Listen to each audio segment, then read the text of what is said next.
एक छोटे से गांव में एक किसान रहता था जिसका नाम रहमत था। वह बेहद साधारण और दयालु इंसान था। उसके दिल में हमेशा दूसरों के लिए प्रेम और करुणा की जगह थी।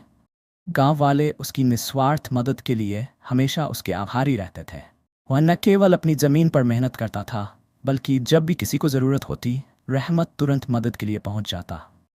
एक दिन गांव के पास तेज बारिश हुई और नदी में बाढ़ आ गई। एक यात्री जो पहली बार इस रास्ते से गुजर रहा था, नदी के बीच फंस गया। गांव वाले उसकी परेशानी देखकर किनारे पर खड़े थे, लेकिन कोई भी आगे बढ़कर उसकी मदद करने की हिम्मत नहीं कर पा रहा था। सब डर के मारे सिर्फ तमाशा देख रहे थे। रहमत, जो हमेशा दूसरों की मदद के लिए तैयार रहता था, ये दृश्य देखकर बेचैन हो गया। उसने तुरंत अपनी नाव निकाली और गांव वालों को छोड़ नदी की ओर बढ़ गया।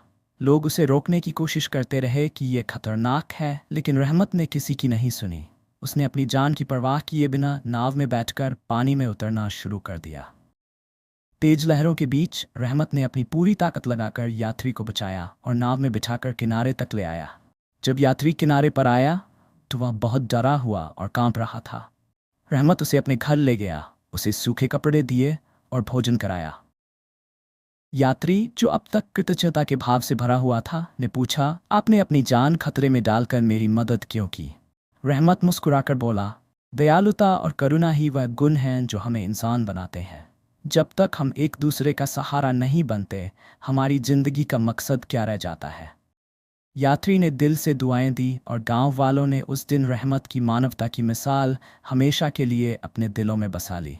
सीख, ये कहानी हमें सिखाती है कि दयालुता और करुणा किसी भी समाज की नींव होती है।